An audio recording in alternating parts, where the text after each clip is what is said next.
I'm a little bit embarrassed for my excuse today, Chip. Look, you know how I frequent that nudist beach, right? Well, usually I'm pretty quick, you know. I don't spend much time there, but today there was a blind man that was just holding everybody up. Yeah, but how'd you know he was blind? It wasn't that hard.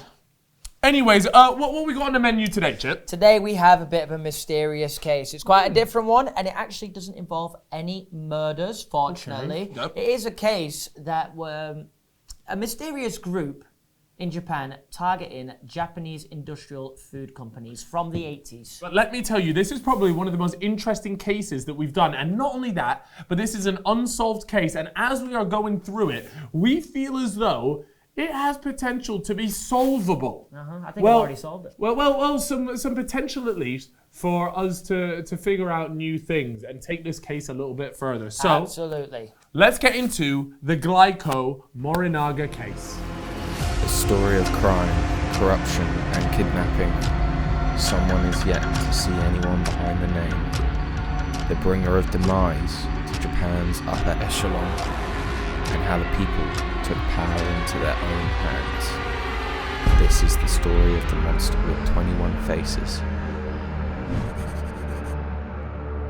Now, this case does have a lot of pieces involved, a lot of pieces to the puzzle, but we're going to start off with the kidnapping. Now, quick facts for you, kidnapping is actually pretty rare in Japan. There was only 27 cases recorded in the year of 1983, and it did usually involve children.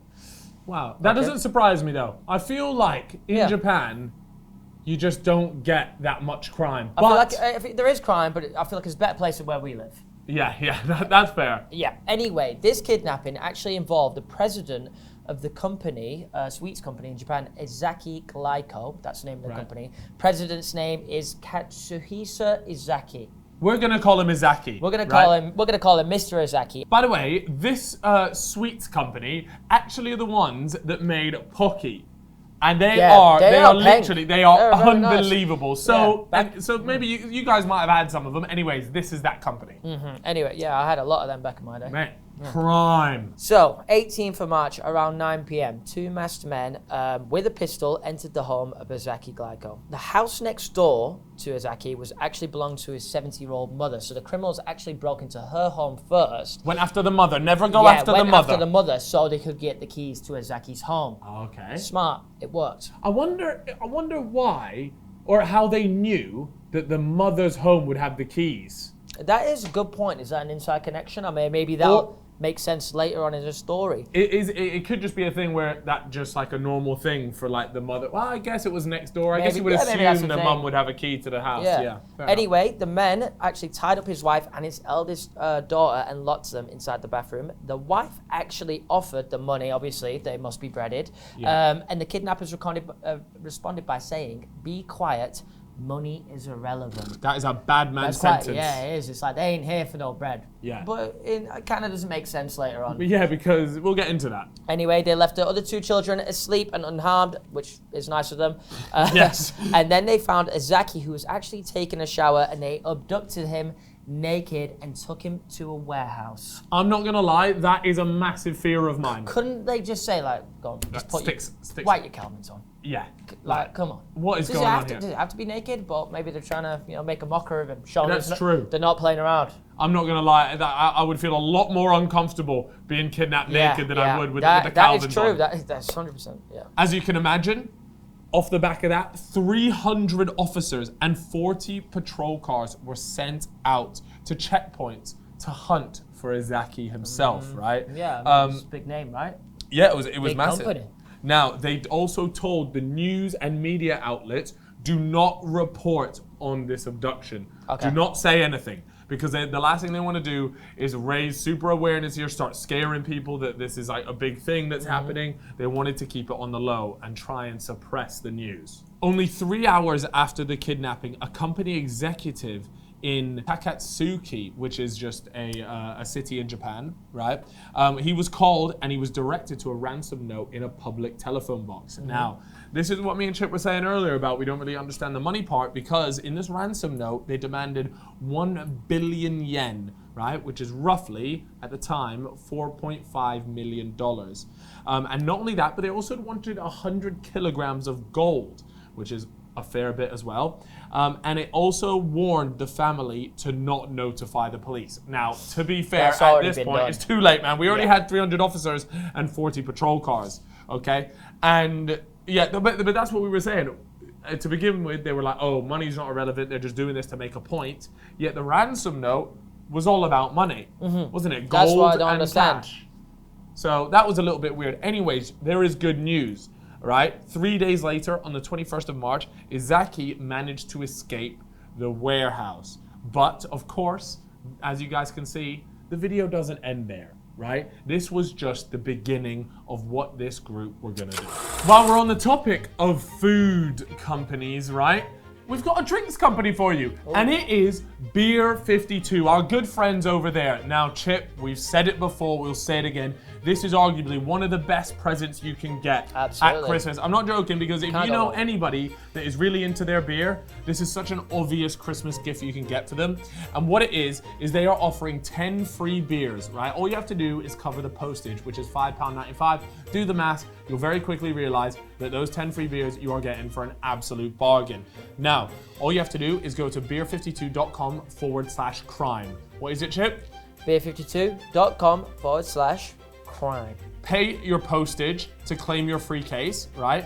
What's more is if you do it before the 17th of December, so you guys better be quick with this, the 17th of December, you'll get 2 extra beers. Amazing. So if you're wondering what exactly Beer 52 is, it's a beer club like no other. Wow. They send experts all around the globe to find the best beer available anywhere. And then what they do is each month, their members receive a new case, usually from a different part of the world. Okay, but it doesn't end there. Members have had beer from more than 40 countries across 5 continents, right? So, like we said, if you know a beer drinker and you don't know what to get them, Beer 52 is a very easy and obvious one, right? You can also choose between dark beer or light beer, so take your pick, whatever you reckon. You know, maybe you could slip it into conversation like, oh yeah, I might go get a beer. Dark or light, by the way? What do you prefer? And then you know, okay? Might be a bit sus. No, absolutely not, mate. Unless they listen to this podcast, and then you're screwed. Not only that, guys, you'll receive a magazine and you'll also get some snacks. So after redeeming your first case, you'll join the monthly beer club, right? No minimum commitment. You can pause or cancel at absolutely any time. If this is of interest to you guys, then check out beer52.com/crime for your 10 free beers, and you get 2 extra if it's done before the 17th of December, but you just have to pay for the postage, which is £5.95. Enjoy. So whilst Izaki did escape, it wasn't over. The blackmail did not stop. Okay, on April 8th, 1984, a letter was sent to the police by someone claiming to be called the Monster with 21 Faces. That would be pretty scary. Yes, to see. and we've got the letter right here. To the police fools, are you all stupid? What the hell are you doing with all that manpower? If you're professionals, then come on, catch us. We'll give you a hint since you're so handicapped. That seems unnecessary. I mean, Really does. Keep in mind, by the way, this is all a translation, so the words might not be exact, but I'm sorry, but the way that bit was written out... That was rude. That was rude. There are none of us amongst Izaki's relatives. There are none of us among the amongst the police. There are none of us among the flood prevention corps. The car I bought was grey, and the food I bought was from Dai. If you want more information, ask us for it in the newspapers. After telling you all this, you should be able to catch us. If you can't, then you're just tax leeches. Shall we kidnap the head of the prefectural police too? Damn, these guys Not playing about. cold, Not man. playing about. Bro, how can they say, what, you want us just to kidnap the head of police too? You better not start acting Quite around. the claim. Yeah, and not only that, but this whole note is just them taunting the police, Like saying, they're just mocking them as yeah. How can you guys not catch us? Here's a bunch more information It's so about funny us. if they just got caught an hour later. You look like writing our bedtime. Yeah, they would. Right, now, although Izaki did escape, the extortion didn't end, and we spoke about that. On April 10th, the vehicles in the parking lot of the Glyco headquarters, Glyco being the name of the food company that they were targeting, they were actually set on fire. So the cars in the parking lot were set on fire. So like we said, the kidnapping was almost just the start here, and they didn't really care that you got away because they were just going to continue with all of this. Then on April 16th, a plastic container filled with hydrochloric acid and a threatening letter was sent to them. Now that's scary. That's like, yeah, look, I'm either gonna, throw this acid at you, or we're just gonna dump your body in this acid. Bro, yeah, that would freak me out big time. May 10th, Glyco started receiving more letters from the group that is called Monster with 21 Faces, who claimed that they laced Glyco's sweets, candies, with potassium cyanide soda. Guys, this is fatal stuff. So they obviously can't take that lightly at all because, look, they've just been told, look, we've just gone and laced all your product with potassium cyanide soda. Yeah, so, well, they've got to take it off. Got to take it off the shelves. And that's what they did. This forced Glyco to pull its products off the shelves at work, giving them a loss of more than $21 million and laid off 450 part-time workers. Now, Monsters with 21 Faces said that they would start placing the damaged products in the store themselves, right? Yeah. So they said, like, we'll just put it on there. And could you imagine how horrific that would be for their image and for everything? Nobody would buy those sweets anymore. Ever again. If people started dying from eating chocolate. Right, exactly. So they said they're going to go start putting them on the shelves themselves. Now, a man in a cap was caught doing exactly that and putting a Glyco or Glico, however you want to pronounce it, Glyco chocolate on a store shelf by himself. And they caught him on a security camera as well. But unfortunately, they weren't able to identify him. Now, it didn't end there. Monster with 21 Faces. They sent letters, again, to the media and the police. Chip, tell me what that letter said. Here we go. To police fools, you shouldn't lie. If you lie, you steal.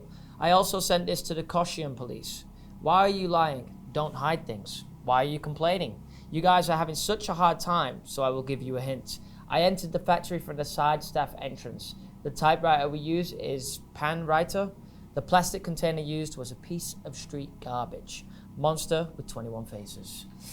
Bro, these guys, the way they write these letters, are actually a vile. Yeah. It's a violation. They're laughing at the police like it's... They honestly are. Interestingly enough, though, and for a reason that we're not entirely sure, right? On June 26th, they issued a letter. The Monster with 21 Faces issued a letter saying, "We forgive Glyco," and focused its extortion on another company called Morinaga, which was also another food company. Now, why? So what annoys me about this is why all of a sudden have they just said, "We forgive Glyco"? Has some hidden deal happened behind the scenes? Have Glyco given in to the extortion, played the money up? We just don't know about it. Why don't we know about this? Why would they just come out and say, "We forgive"? Maybe they got in touch like privately and was like, "Look, just pay the money. Don't tell anyone you ever paid this money. That's it. Well, we'll be done." Yeah, or maybe even contacted one of the executives privately to say, "Look, we can stop this right now. I'm gonna need this wired to my bank account, etc., etc." I can imagine that happening. Yeah. Oh, definitely. Anyways, they focused their efforts on a new company called Morinaga, and they started blackmailing them. November 1st, okay? The vice president of Morinaga gets a threatening letter, okay? And the vice president is called Mr. Yamada. Ooh. Here is the letter. To President, you saw our power, didn't you? If you disobey us, we will destroy your company. You will get killed. Decide whether you want to give us money or do you want to see your company destroyed. Tell us in the Mainichi newspaper on either the 5th or 6th of November. Use the missing persons and use these words in the reply. Gyro, Morinaga, mother, police, bad friend, money, meal. As we said before, we want 200 million yen. Monster with 21 Faces. Quite a letter that. Quite a smart way as well to get them to reply. Yeah, it is, isn't it? Because they can essentially just put something in a newspaper that doesn't say what's happening, but does alert Monster with 21 Faces the fact that they recognize the letter and they're aware of it. Yeah, it's like a good way for them to communicate without ever revealing what's actually happening. Yeah. I like that. Now, some people say, look, was Morinaga simply the original, or not the original target, but their primary target, and what they did to Glyco was just a show of power, so that when they then move and focus their efforts onto Morinaga, they can be like, look, you've seen what we did to Glyco. Yeah. Now, do you really want to fuck around and find out? You know what I'm saying? Yep. So that is one potential theory, that maybe Glyco was just more of like a distraction, or like a proof of concept, maybe. Little guinea pig. Yeah, exactly. Now, November the 6th, Morinaga placed a missing persons report in Mainichi newspaper morning edition in order to respond, as requested. This is what they said. They said, put it in that newspaper. They said, Dear Gyro, bad friend disappeared. Come back. Warm meal is waiting. Mother, Chiyoko. So, they have responded with the majority of the words in here. Yes, but Chip, you noticed... Like I said earlier, well, we were looking at this case, and all the words are there, but they haven't used the word police.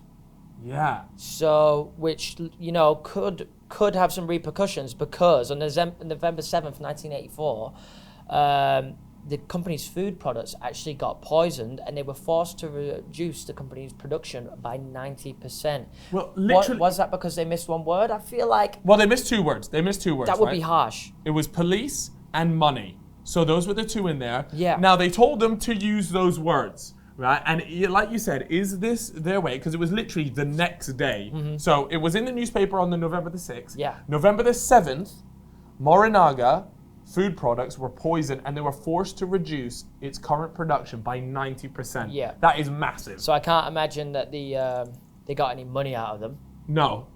But they did force that company to make massive losses. Yeah. And was it all because, like you said, and you pointed out, is it because they just missed out a couple of words there, and they were like, you didn't listen to the exact instructions, now you're going to be punished? Yeah, I feel like that would be quite harsh. It would be quite harsh, but it's a power thing, isn't it? Like, they just enjoying this. They love doing it. They're like, you know what? You missed two words. That's Have it. that. It's a wrap. Yeah. Exactly. Now, at this point, guys, you're probably wondering, surely we're going to get some leads or something to do with the guys, the monster with 21 faces. Mm-hmm. And the good news is, they did have a suspect. And this all came about on June 28th, when they agreed to stop harassing another food company. So you can see they're going after these Japanese food companies. And this company was called Maridai. And in exchange, they wanted just over $200,000. And what they wanted was a Maridai employee to toss the ransom money into a local train heading towards Kyoto when a white flag was displayed. So they would put someone on the train with the money. When they see the white flag, leave the money there. That's how this transaction's going to go. Yeah. Now, to do this, they had a police officer dress up as the employee. Mm-hmm. So they didn't want to actually send their own employee. That is maybe a bit too risky, you know? And why not? Send a police officer in there undercover. I mean, they're probably not going to know unless they know every single person that works at the police department. Exactly. So they sent in the police officer, and they followed the instructions. And they saw a man watching him, right, as he was traveling to the drop point, okay? Now, this man, he was a large man. He was well built, wearing sunglasses, okay? Mm-hmm.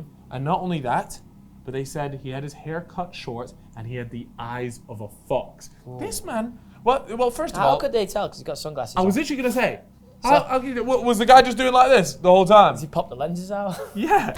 But either way, this guy sounds like some Men in Black bodyguard boss. Yeah. Like the way he's a whammers. Like a mafia donny. Yeah, that's exactly what he sounds like. Now, the white flag was never displayed. Okay. Which is interesting. Did they know? Did they know it was a police officer? Exactly, right? Or were they not sure? They wanted to wait around. Anyways, the policeman and the suspect, Mr. Henchman, got off the train at Kyoto, mm-hmm. right? Which was the destination it was heading for, right?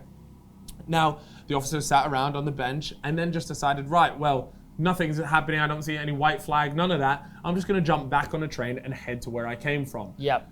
And of course, Henchman himself got back on that exact same train. Ooh. So there's something a little bit fishy going on here. Yeah, but the main point is they were just waiting for that white flag. And it never came. It never came. That white flag never came. Now, when the officer got off at the station, the suspect got back onto a Kyoto-bound train. So he decides, so he's done a couple laps pretty much is what we're saying. So now he's going back to Kyoto. Exactly, but this time, instead of it being the policeman dressed up as the employee, they sent on another undercover policeman to tail him. But of course, as these things go, he got away. He lost him. Damn. Now, the group actually did attempt to rob another company, the House Food Corporation. So this was for 100 million yen, which comes to, at the time, $410,000. And this was in another deal, similar to the one we just had. Yeah. So the police did see, again, this suspect. What, Mr. Henchman? Yep. He's back. They've seen him again by a rest stop. Again, classic. He has evaded them. Mate, this guy he has got like a plus 10 pace or something. He's fast, yeah. He's got a shadow on him. Police did tail a cash delivery van to the drop point now. So they were supposed to drop the money in a trash can under a white piece of cloth. Now, seems simple enough. The white cloth was there, but the trash can was missing, which is a bit odd. Yeah. You know, it's like the white cloth never appeared. Now something's missing in this deal. Yeah. Things not kind of adding up. After this, the investigation team was actually told to withdraw as it believed it was a setup to evaluate police response. So maybe like the time that it takes them to get to the scenes of the crime or the situation. So almost like it was a test. It wasn't like they done it. And the reason why the police took it out was because let's not respond how we would usually respond to this, because otherwise they're going to have way too much information on how we deal with these sort of things. Absolutely. Okay, that's interesting. Anyway, an hour earlier, a patrol car actually spotted a car with its headlights off but its engine running. Must have been looking a bit dodgy because the officer did shine his flashlight on the driver. Listen up here. And then the driver sped off and the police tried to pursue him, but again, they lost him. Bro, what the hell? Like, what are these police on? They're driving at like 30 and 50. Yeah. What's going on here? Seriously. It's frustrating. But the car was later found. It had been stolen. And there was actually a radio transceiver inside the car which allowed them to hear the communications between police officers. Okay. So, but it was no evidence that it actually was linked to the. I was gonna say this could genuinely just have been a guy. Could be anyone. Yeah, it could have been a guy that just nicks a car. He's been spooked because the police officer has shone the light on him. He knows he's in a whip. So I don't know. I think it's a bit of a reach to. I mean, it could be. It could be a vigilante. He's trying to solve crime, and he's Batman. Yeah, but the only thing that makes me think it could potentially be linked, and it's not just totally something random, is the fact that, like you said, he did have that receiver in his car to hear. So, like we said, was this guy listening out to see how the police respond? And it was an hour earlier as well, so the timings are pretty good. Yeah. It keeps going though, guys, but stick with us because it gets juicy. Then, Monster with 21 Faces started targeting Fujiya in December 1984. Okay, so they've gone after another one. Yeah, so there's an obvious link here. Okay, let's move forward. Right, let's go a year forward. Oh, not even a year. Sorry, just a month forward. Because in January 1985, police released a facial picture of the suspect known as Fox-Eyed Man. This is the geezer we were talking about. So they got a picture. Was it like a sketch drawing or like CCTV? It says a facial picture, so I imagine it would be like pretty in detail, right? Anyways, a few months later in the year, and we're still in 1985, police superintendent Yamamoto killed himself by self-immolation due to the failure to capture monsters with 21 faces. And essentially what self-immolation is, it's an act of sacrificing yourself, right? Either by putting yourself on fire, setting yourself on fire and burning to death.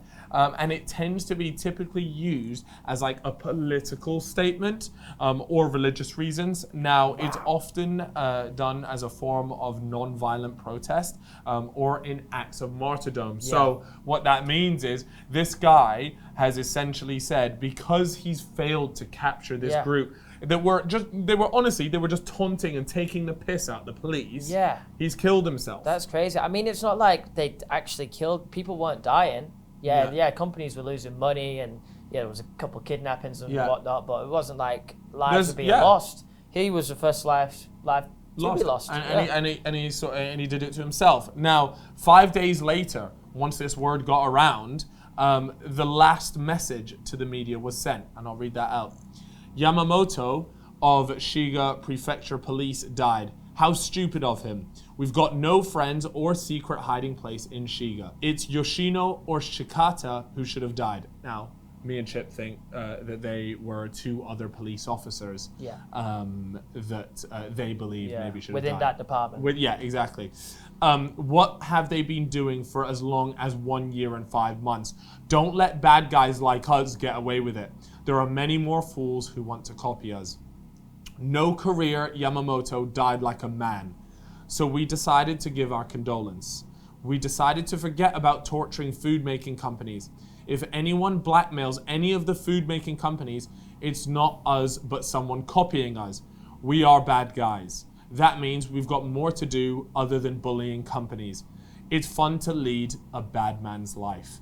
Monster with 21 faces. So these guys are saying that they're done with this food making stuff. Yeah. They've moved on to almost like worse stuff maybe. Out of respect for the police chief. Do you reckon that's what it is? I mean, that's what it seems like. Seems like, but maybe they've just seen this as an opportunity to, or maybe they never intended for anyone to actually die in the first place. Yeah, and now that there are deaths, but they do say at the end, it's fun to lead a bad man's life. They're obviously really enjoying this. Yeah. They're having a great time, and even though the guy, so it's a bit of a weird one, but yeah, they said like straight up, like we're not going to be torturing these food-making companies anymore. But we never really found out the reason why. No, we still didn't. don't know. Like why? Usually they say it's because you guys are putting XYZ in your food, or you treat your staff poorly, whatever it is. But we were never given a reason. It just genuinely comes across like they were just doing this for fun to prove that they could. Yeah, and I don't even know if they even secured any money. Yeah, that's such a good point. Actually, did they even get it? What the hell is these guys because the money drops kept going wrong. Yeah.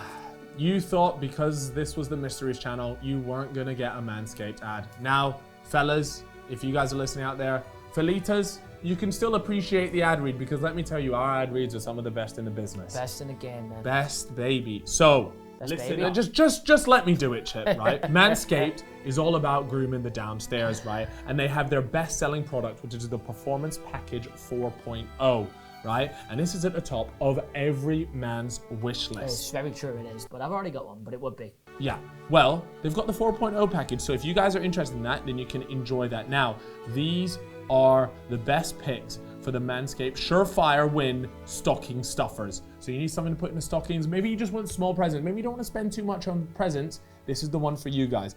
Get the Manscaped Signature Cologne. The Shears 2.0 Luxury 4-piece nail kit. Now, Chip, just before we started filming this, has literally already put that in his bag. Oh yeah, I've got myself the Shears. He's sorted. The Shears kit's looking very good. Tidy. Look, not only that, but you get the crop mops and the crop reviver. Fantastic. Now, it's small enough to fit in a stocking, and it's big enough to change a man's life. Wow, that is phenomenal. These formulations, by the way, are all vegan, cruelty-free, dye-free, sulfate-free, and paraben-free, so you know their products are legit. Now, look, that just sounds legit to me. So, if you guys are interested in getting any of those stocking stuffers, then make sure you check out manscaped.com and use the code MYSTERIES. Guys, if you need to realize how to spell mysteries, it's literally on the YouTube channel. It's on the title of the pod. However you're listening, you can spell mysteries, okay? So that's manscaped.com, mysteries, and you'll get 20% off and free shipping. It's discounts, baby, and that's what we provide here at the fellas. So, again, manscaped.com with the code mysteries. Enjoy that. Anyways, guys, let's move forward. March 1994, and we spoke about this particular thing, but it's the statute of limitations, and it ran out on the kidnapping of Izaki, the very first part that we spoke about, the president of Glyco, Izaki, and the 2 remaining charges of attempted murder for the poisoned food ran out in October 1999 and February 2000. So statute of limitations essentially means that they could no longer be done for those crimes because it had been such a long time since. Damn.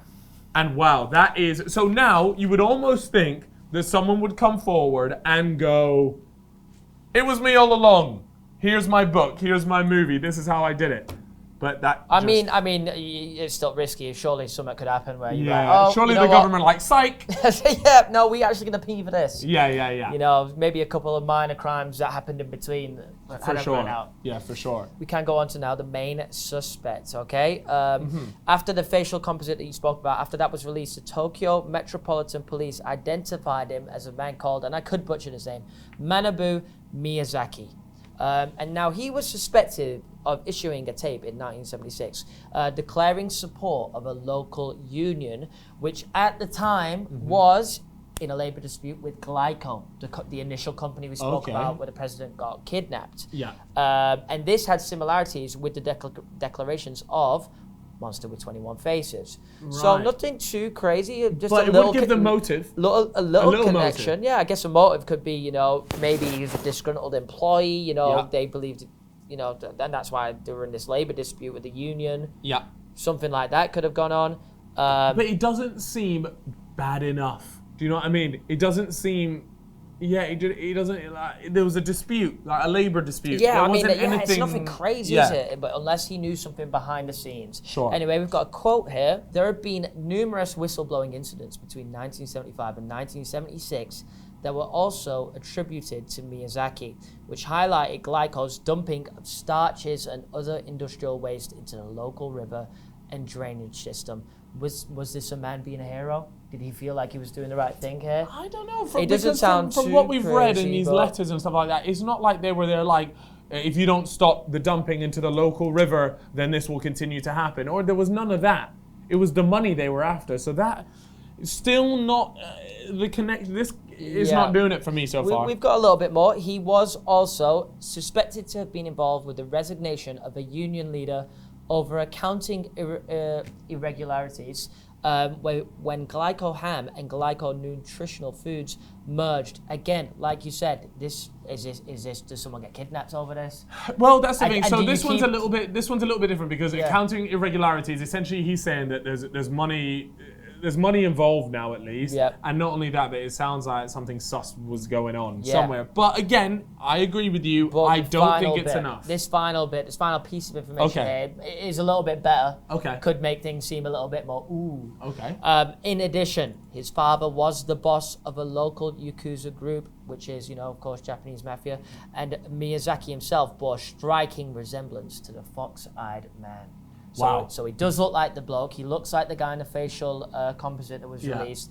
And his father was the boss of the local Yakuza group, not just a member. Yeah, he's the boss. The boss. So they had the means to pull this sort of shit off. Yeah, they could do this. If they wanted to kidnap someone, I'm pretty sure they could do it. Now that for me, that last bit there, that sort of ties him already into a bit of a crime world, it makes it seem a lot more believable. Than the initial stuff. Than the initial stuff. Now, of course, the police then had to go and check his alibis, and they ended up clearing him. His alibis checked out. Come putting down for it. Since then, guys, this main suspect, Manabu Miyazaki, then became a social commentator. And not only that, he wrote a book about his experiences. Now, we know that the statute of limitations is finished, right? So he's good. So him going out and writing a book would have been fine. But he's claiming his innocence here. And we might have to read that book, because this is, I don't know. Do you think it's this guy, Chip? That last bit spun me, though. The bit about him being connected already. I mean, like, we did say the statute of limitations ran out in the kidnapping and the attempted murder with the poison food products, but like there was stuff like setting cars on fire. Yeah. Maybe we could still go down for that. And I mean, if you're a criminal and you did all this, you are not going to come out and say it, are you? Yeah, you're just not, you're right. You're not. Even if the charges are gone. Yeah. And we don't actually know what the alibis were, so were they strong or were they just dubious? Anyways, he was cleared, and who knows, the Yakuza could have been like to the police guy, you're going to clear this fucking alibi, or you've seen what we can do. They could have been in a good position of power. Yeah. Anyways, guys, we'd love to have your thoughts on it. And yes, we said at the beginning, it's about food corporation stuff. It doesn't sound too exciting, but at the end of it, it is a really interesting case. Yeah, and to this day, it's unsolved. Anyway, guys, thank you so much for watching. Don't forget that you can listen to The Fellas Mysteries on Spotify. So go over there, hit the follow button. It actually helps us out even if you don't use Spotify, but you can listen to it on the way to work, college, whatever. And as always, we will see you next Monday for another mystery.